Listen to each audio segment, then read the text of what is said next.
Good morning, students. From your Vistas textbook, we are into doing chapter number 7, Evans tries an O level, written by Colin Dexter.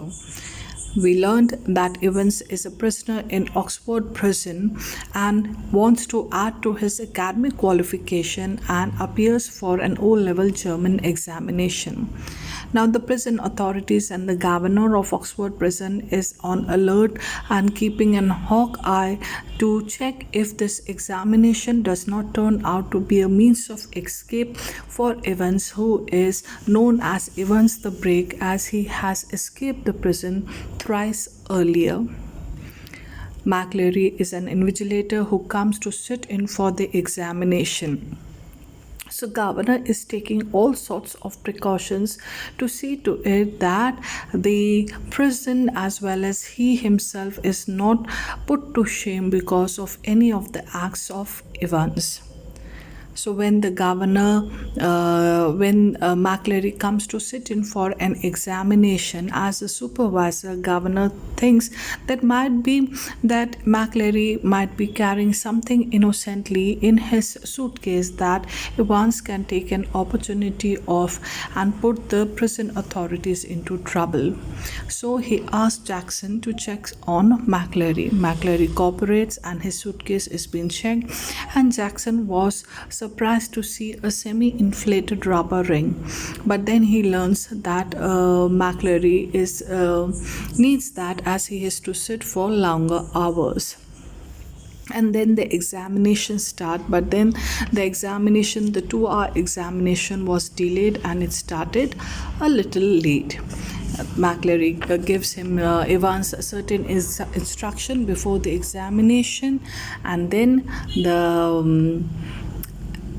the examination begins. So let's continue reading from page number 78, very middle. It was 9:25 a.m. It was 9:25 a.m. and there was great calm. Students, underline this. It was 9:25 a.m. when the examination started. At 9:40 a.m., the examinations board rang through and the assistant secretary with special responsibility for modern languages asked to speak to the governor. Students, underline 9:40 a.m. Assistant secretary makes a call. Now, assistant secretary of the examination board makes a call in Oxford prison that the person wants to talk to the governor. The examination had already started, no doubt, a quarter of an hour ago. Yes, so they confirm that the examination has started or not, and the governor replies, yes, 15 minutes ago the examination has started. Well, there was a correction slip which some fool had forgotten to place in the examination package. Very brief. Could the governor please? Now, this assistant secretary who is responsible for modern languages, he informs the governor that there was some correction slip that has not been placed in the examination package. A fool has misplaced it. A fool had forgotten to place that correction slip. Could I seek help from you? Could I seek a favor from you? If you could, now before the person, the assistant secretary, could finish with her thing, the governor replies, yes, of course. I will put you straight through Mr. Jackson in D Wing. Hold the line a minute. Now, governor does not listen to what the person says, and he promptly and very quickly agrees that yes, I am going to directly connect you to the D Wing, to Senior Prison Officer Mr. Jackson. Just hold for a minute.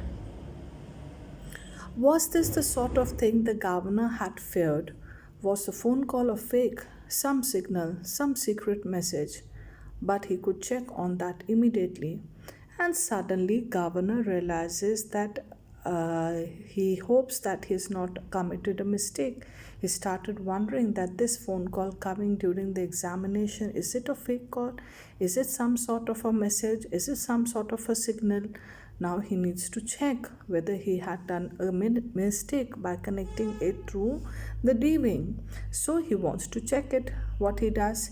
He dialed the number of the examination board but heard only the staccato bleeps of a line engaged. So governor dials the number of examination board, but then there was a continuous bleep sound coming. That is the sound of a line engaged coming. But then the land was engaged, wasn't it? Yes, not very intelligent that. So because the land was coming, governor thought, sorry, because the land was coming continuously engaged, governor thought that he was not intelligent to think that the call was a fake call. 2 minutes later, he heard some whispered communications in the cell and then McLary's broad Scots voice. So, 2 minutes later, from the receiver, he heard the communication in Ivan's cell and he hears the voice of McLary, that is the invigilator's voice, and he could hear that he was speaking in language, that is Scottish language. Will ye please stop writing away while Mr. Evans and listen carefully? So McLary announces that Evans, if you can stop for a while and listen to me very carefully, cautiously. Candidates offering German 0 to 1 should note the following correction on page 3, line 15. So those students who are offering the German language paper 0 to 11, there is an announcement, there is a correction, and I want you to note the correction. It is on page number 3, line number 15. The fourth word should read goldenen, not golden, and the whole phrase will therefore read zum goldenen lol, not zum golden lol. I will repeat that. So McLary is announcing the corrections that were forgotten by some fool from the examination board, and the call came from assistant secretary, and the call was put forward by governor to Jackson in D wing, and then the governor wonders that the call might be a hoax, but then he hears through the receiver that the call is not a hoax, and McLary is indeed making Evans do the correction, and he announces that the third page, line 15, the correction is there. The governor listened and smiled. Now, governor, who was listening every bit what was going on in the cell, though there was not much to listen, but whatever the conversation was, he listened and he smiled. Why he smiled? He had taken German in the sixth form himself, and he remembered all about the agreements of adjectives. So, German language, even governor knew till sixth standards, till sixth form, he had learned German. So, he knew the arrangement of agreement of the adjectives. That is, he knew that gold is a noun and golden is an adjective, and that is some golden lol is to the golden lal, and some golden lol is to the golden lol. So he says he understood that there was a correction, and so did McLary by the sound of things, for the minister's pronunciation was most impressive, and in fact he was listening and he listened and he noticed that the minister's pronunciation was very good, very impressive, and even he knew that the German language minister, that is the priest, the person who is sitting in for the supervision of examination. But what about Evans? He probably didn't know what an adjective was, and then governor started wondering that maybe Evans did not even knew what an adjective was. The phone rang again. Now again a phone came to the governor's office. The magistrate court. They needed a prison van and a couple of prison officers. Remand case. Now, the phone call came from the court announcing that there is a remand case and the person is to be transferred from the court to the prison. So, they need what? They needed a prison van, a couple of prison officers. And within 2 minutes, the governor was wondering whether that could be a hoax. Now, governor, he told himself not to be so silly. His imagination was beginning to run dry. Now, the governor was started wondering maybe this phone call was again a fake call coming, and then he just thought that maybe his thoughts are getting out of control because um, he had this idea that maybe this can be a fake call and again some sort of signal can be there, but then he realized that his imagination is playing a trick on him. Evans. Now what happened to Evans? What was he doing? For the first quarter of an hour, Stephens had dutifully peered through the peephole at intervals of 1 minute or so, and after that, every 2 minutes. So, Stephens, who was standing outside the prison gate from the peephole, he is noticing Evans and McLeary. And first, he took an interval of 1 minute, and then every 2 minutes, he is noticing both of them. He's peering in the prison, and this was first quarter of an hour. He was doing dutifully. At 10:45 a.m., everything was still all right as he looked through the peephole once more. Underline this: at 25 a.m., everything all right. So, like he was dutifully saying, so at 10:45, all things were fine, good, and these were the same things all the time. It took 4 or 5 seconds, no more. What was the point? Now, 4 or 5 seconds, he just peeps inside. He sees both of them, but then there was no use seeing them, peeping at them. Why? It was always more or less the same because they were the same. They both are sitting. Evans, his pen between his lips, sat staring straight in front of him towards the door, seeking, it seemed, some sorely needed inspiration from somewhere.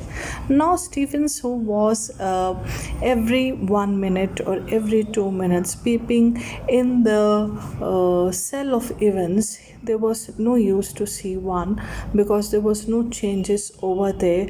There was no point in noticing them because it was more or less the same. What was same? Evans was having his pen in his lips. He was chewing that pen and he was staring at the door and he was seeking for some sort of inspiration through which he can solve his German paper. And opposite him, McLeary, seated slightly askew from the table now, his face in semi-profile, his hair, as Stephens had noticed earlier, amateurishly clipped pretty closely to the scalp, his eyes behind the bevel lenses peering short-sightedly at the church dams.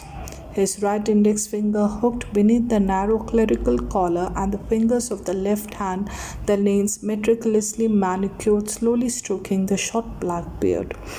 Now, Stephens notices Evans. He's chewing his pen and he's all looking blankly at the wall, looking for some inspiration, seeking some inspiration for his exam. And what about McLeary? He was sitting slightly askew. Excuse me, tilted, angled. That is, he was not sitting straight. And his face in semi-profile and his full face could not be seen. Semi-profile means partly turned.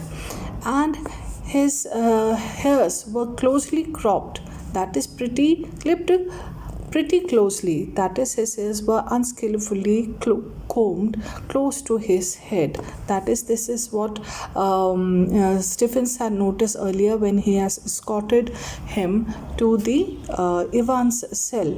And then he notices eyes of McLeary. His he was wearing a round lenses and he was reading the church time. Students, I want you to underline this one. His right index finger hooked beneath the narrow clerical collar. So right hand index finger is holding his clerical collar, and the fingers of the left hand, the nails meticulously, carefully manicured, well cured, slowly stroking, that is rubbing the short white black beard, and the left hand is stroking the black beard. I again repeat, underline right index finger holding clerical collar and left hand stroking the black beard. At 10:50 a.m., the receiver crackled to life, and the governor realized he had almost forgotten Evans for a few minutes. Now, because exam was going on, there was not much talking. In fact, examination means a discipline. So there was nothing to listen to exactly in the examination. But at 10:50, the receiver crackled, and governor actually forgot that there was some exam going on because there was no voice and nothing coming from the cell. So what did he hear? He hears Evans, please sir, a whisper. Evans, please sir, louder. Evans, would you mind if I put a blanket round me? Students, I wish you to underline on this page 79 the very beginning, golden, not golden. Zum golden loyal. Okay. So Governor hears the voice of Stephens. Governor hears the voice of Evans, and he listens that Evans is putting some request to McLeary, and the request is what? That if he can wear the blanket.